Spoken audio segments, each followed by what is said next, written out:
Ladies and gentlemen, make sure you are following us on Apple Podcasts and Spotify. Give us a 5-star rating. It massively helps us out. Enjoy. Ladies and gentlemen, welcome to a very special episode of Pitch Side. Now, Reeve, I think this might be the first and maybe only time we are joined by a Ballon d'Or winner. Whoa. Michael Owen, welcome to the show. Thank you very much for joining us. We're here on behalf of Fanatics and Nike to celebrate the launch of the New England kit. First of all, Michael, thoughts on the home kit, the away kit? Do you like it? I do, yeah. I do. I really like the away kit. When I first saw the home kit, I wasn't sure, but then when I saw the team playing in it, I thought, yeah, it's nice. It's a grower, the home kit. It's a grower. Absolutely, yeah. It's always good to be a grower. Obviously, the away kit, I feel like people are really like honing in on the away kit with the collar and stuff. It's sort of classic. I heard it was like a throwback to the 98 shirt. Yeah. Yeah, thoughts on the away kit? Long time ago. Yeah, those kits never fit me. There was always one size fits all back in those, so I was drowned by them. But no, I love the red kit. I love the away kit. It's got a bit of history, hasn't it? The red kit. And no, I think it's very. As soon as I saw it, I thought I like that one. Yeah. So let's hope the lads can don it well in Qatar. It's going to be one of those that if we do win the World Cup, I think a lot of people will go back and retrospectively purchase the away kit. Definitely. Do you know what I mean? But, obviously, there's going to be a lot of memories this winter in the England kit. But for you, Michael, what was your standout favourite moment in an England shirt for you? Oh, I'm always torn between two, really. I think the World Cup 98, when I first made my mark, I suppose, when I was 18, going to a World Cup young, was quite young, yeah. And to come on, and I scored against Romania and then kept my place against Colombia and then obviously the Argentina game and scoring that goal, which probably announced me to the rest of the world, I guess.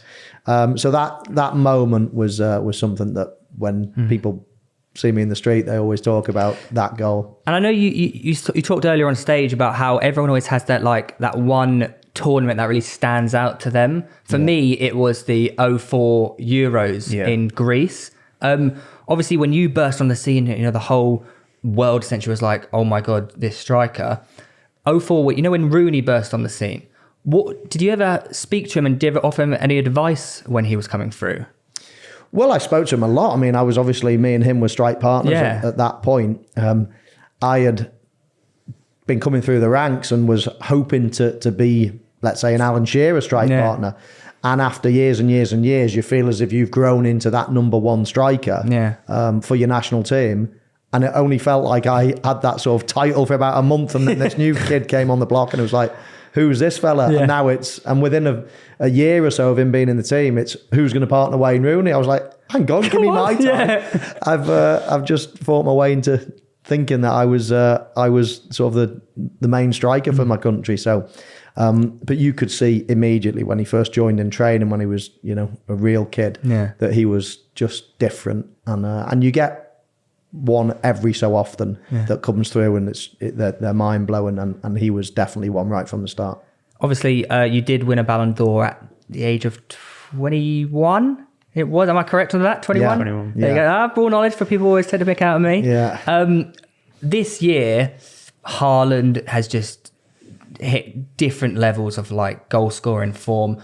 Who can you see on a Ballon d'Or run for this year? Because I think Benzema is on track to win it for this year, but next year, I mean, if Neymar does well in the World Cup, how do you see the Ballon d'Or going for next year? Yeah, I think, well, as you say, Benzema's just total guarantee, isn't he, surely to win it this time round, winning La Liga, winning the Champions League, coming back into the international fold. I mean, he's just had an incredible season. So I think Benzema for this season. Next season, in major tournament years, a lot depends, obviously, on the outcome of the World Cup. So if France win it, then you're looking at Mbappe or someone similar. A lot will rest on who wins the World Cup. Not the be-all and end-all, of course. There's other major tournaments around the world, but I think it doesn't half give you a good chance if you star in this World Cup and win it, of course. So looking around, who the likeliest teams to win it? France, probably. Brazil, maybe. England, please. Listen, I fancy France to win the World Cup personally, and Mbappe is probably their best player. So, if you're asking me to pick one name now, I'd probably say Mbappe. If you see England winning the World Cup and potentially Manchester City winning the Champions League, which is entirely possible, shouts to Phil Foden? Absolutely, yeah. I think Phil Foden's our most likely winner of the Ballon d'Or in the future. I think he's absolute world class. What did you think? He's a generational talent. There we go. Yeah. That's what I call him. Theo Baker bingo. I think he's special. I think he's a bit different to everyone else. He's still so young as and well. He just needs to...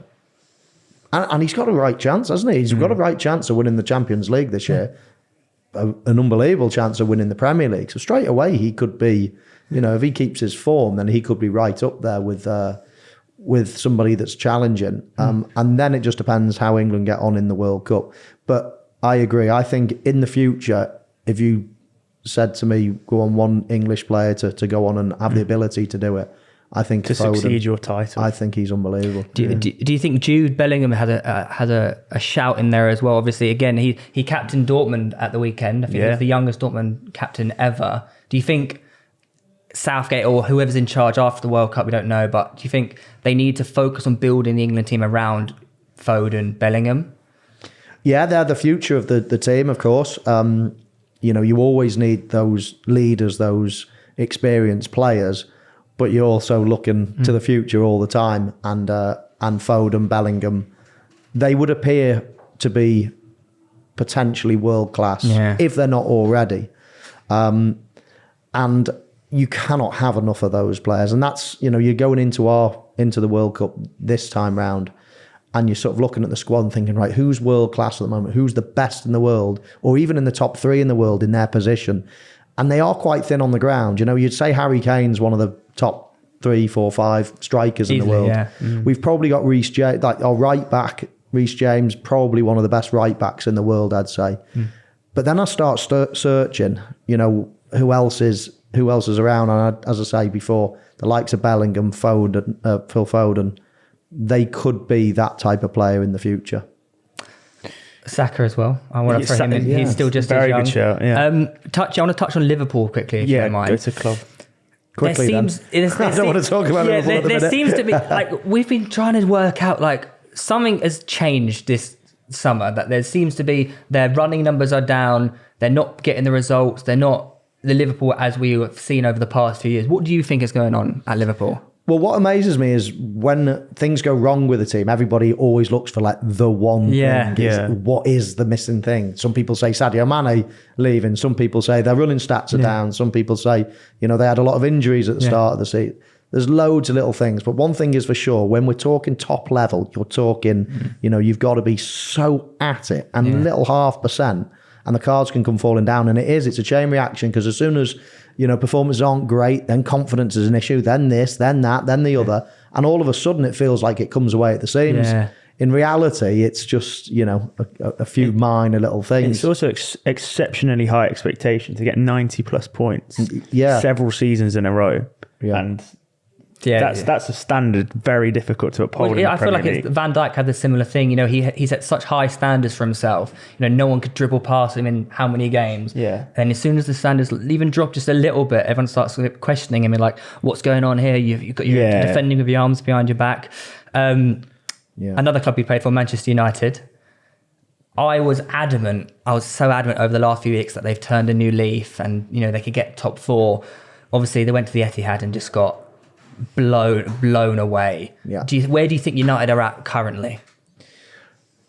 Well, I think they are in a better position than I think what we're guilty of, all of us, is a team wins 4 on the spin, let's say Manchester United, and everyone probably gives them an extra 10-15% of what they actually are, and then they get smashed by Manchester City and everyone thinks they're rock bottom again. Well, the reality is always somewhere in the middle. I think they are sort of on the right track. I think you look at their team, you look at their bench the other day. It's Casemiro, Ronaldo, and I do think that it's going to take a bit of time. Look at Arsenal, now they're starting to come back again.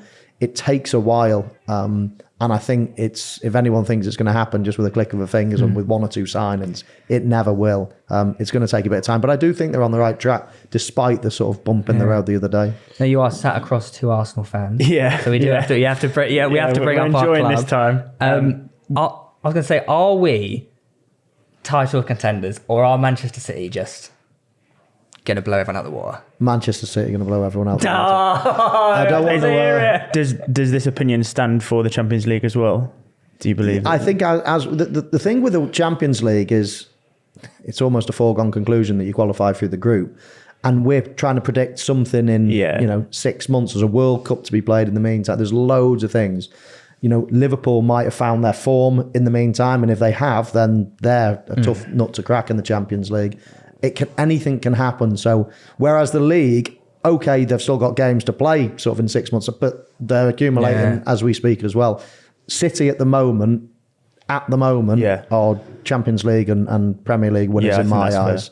Arsenal are absolutely, on the right track, aren't they? Yeah. I'd be interested to know from you guys, were you, even a year ago, were you thinking Arteta's on the right track? Because a lot of people were. Yeah. A lot of people were asking, Arteta out and all this. But it was the first from 3 day games one, I was season, like, wasn't it? Arteta he's learned under Guardiola. He was at Man City. Yeah. He seems to, even just being around the club, like I feel like some managers come in and either they're a coach and they're not really the owner of the club. Yeah. Whereas Arteta, I'm getting the impression that's his club. He runs everything about that. And I feel like he is in it for the long haul. And the fans are bought in. And they love it. They absolutely love it. I think as well with the documentary as well, like, people can laugh at the light bulb and whatnot, but I think he came across so well. Like he's brought fans on board who may have been on the other side of him.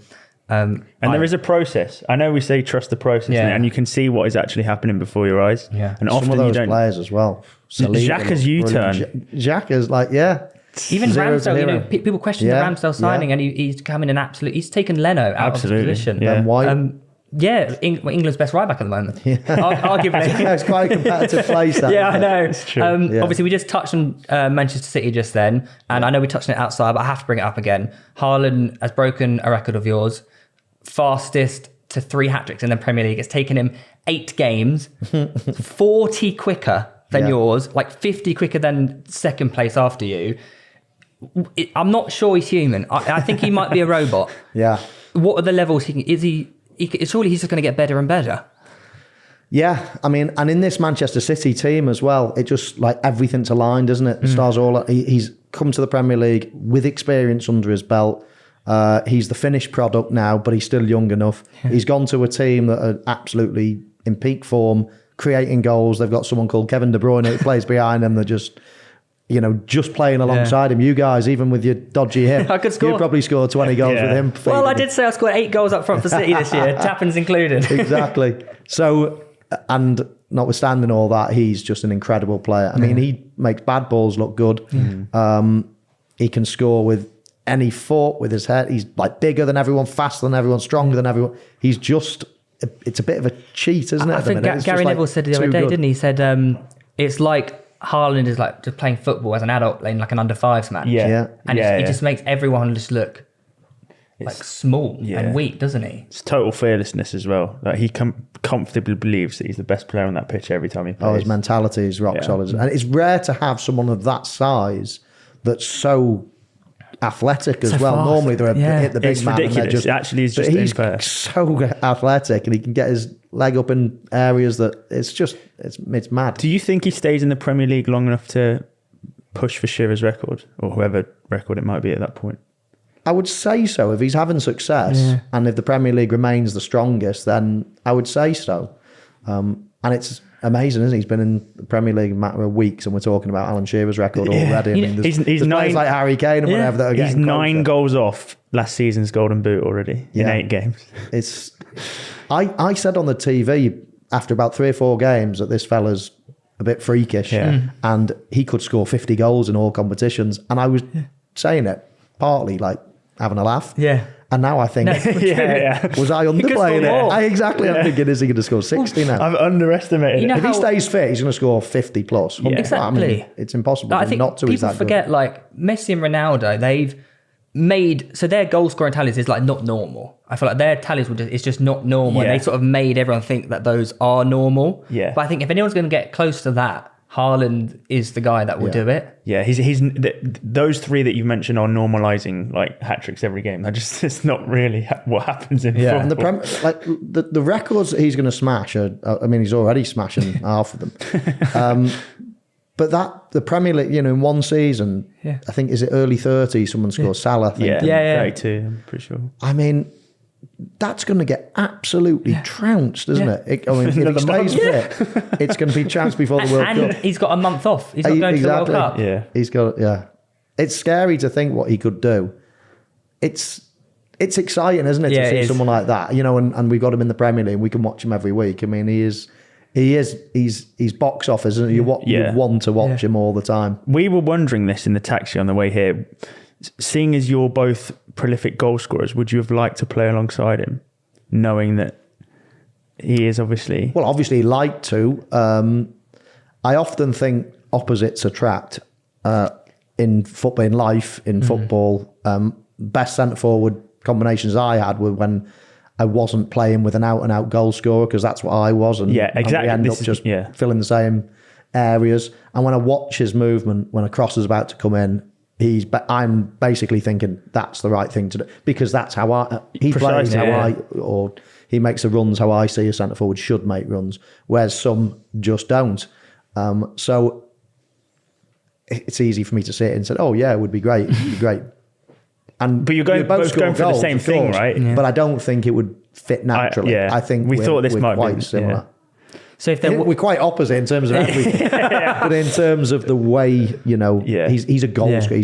You see it in his eyes, can't you? He's just like, I'm going to score goals all the time. Saw it in the Community Shield. That chance that he missed? Yeah. He was laughing to himself after, knowing that that's just... you lot don't know what's coming. Is that Haaland? That's Haaland, It was good, that. That was not bad, wasn't it? Fine, as I was short of time here, if there was one player you wished you could have played with, could have been up front with, or a winger or a midfielder to create a passer for you, who would it be currently playing? Kevin De Bruyne. Good shout. And this is the other thing with Haaland. I mean, he cheat code, isn't it? He stole his things together. I mean, it's all aligning just perfectly. And Kevin De Bruyne is, I mean, the closest I played to Kevin De Bruyne is Steven Gerrard. He had loads of his attributes and more. He could tackle, he could do loads of other things as well. But he had a bit of De Bruyne about him in terms of creativity and not only seeing the pass, but being able to deliver it in any way.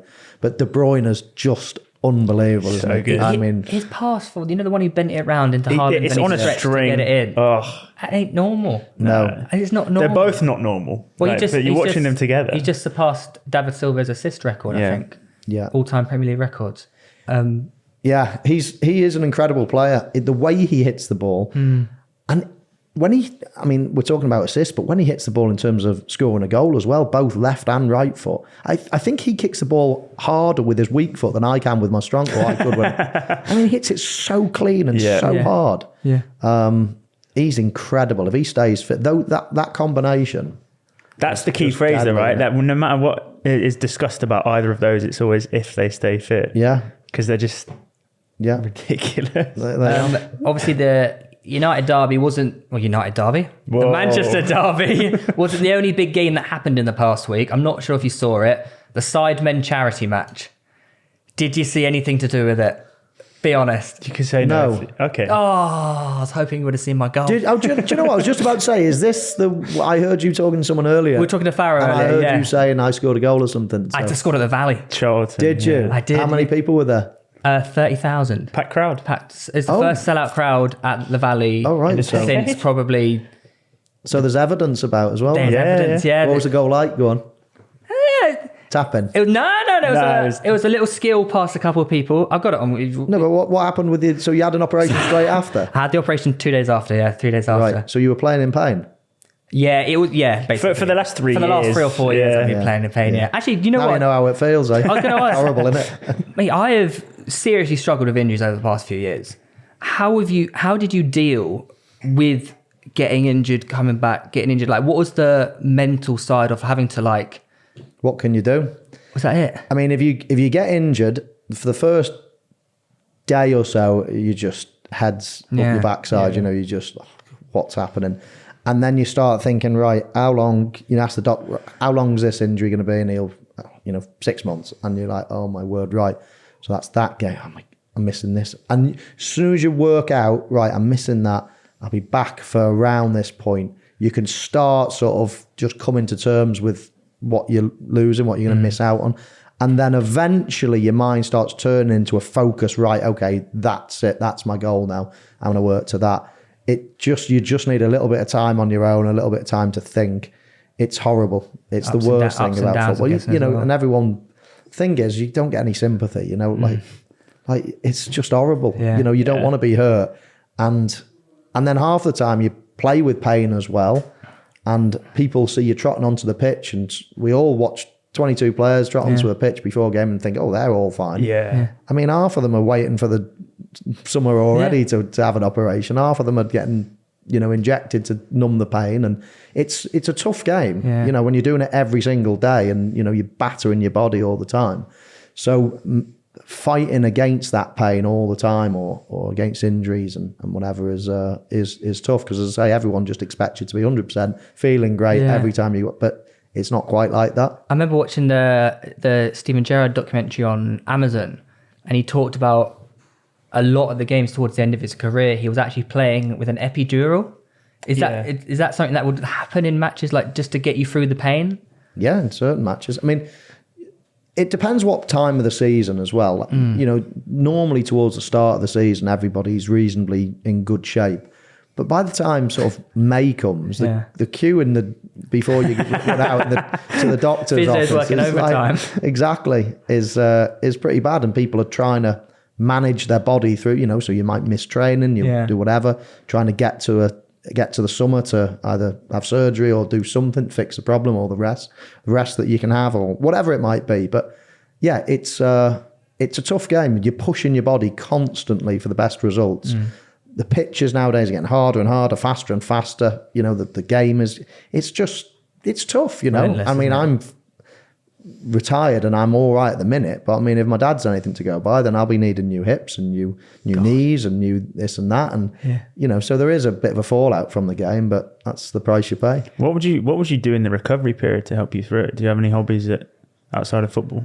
Well, the thing with being a footballer and is getting back is to most people, let's say a cruciate knee ligament, it could be a year out. Well, we're expected to be back in 5 months. Yeah. Because we've got the best facilities, the best medical care, the best everything. So every day we're working morning, noon, That's and the night. goal, When right? I did my knee, I was getting in at like 8 o'clock and I was going home at 6 o'clock every day. Really? Now everyone will say, yeah, that's a normal working day. But when you consider footballers would, come in at 9 and they can get off at 1. Yeah. I was hours before and hours after just trying to get back quick. What kind of things are you doing in those?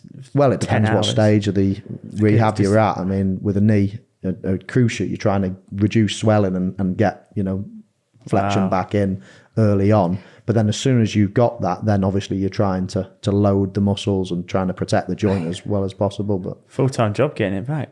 yeah, absolutely, yeah. I feel so stupid some of the stuff I'm doing. It's like I'm just sitting there trying to like move my leg outwards, and it seems so basic. Yeah. But like when you get it taken away from you, you just Oh, yeah, forget what it's absolutely, like. On a more cheery note, liven things up for the end before we finish.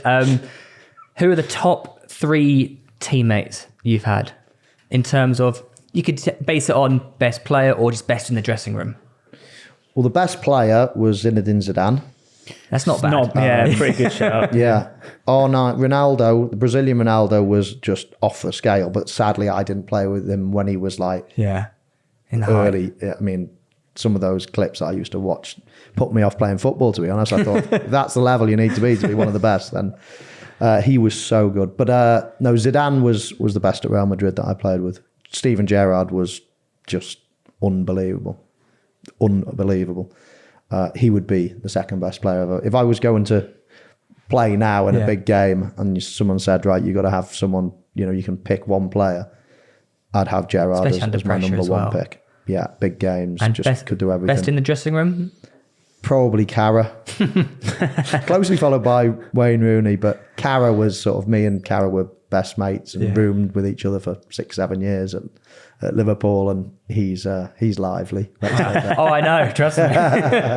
Michael, thank you so much for joining us on Pitch Side. Yes. It's been an absolute pleasure. Guys, if you have enjoyed it, please be sure to drop a like, subscribe, and thank you so much to Fanatics and Nike for the opportunity. Michael, thank you very much. Great to see you guys. Cheers, guys. Thank you.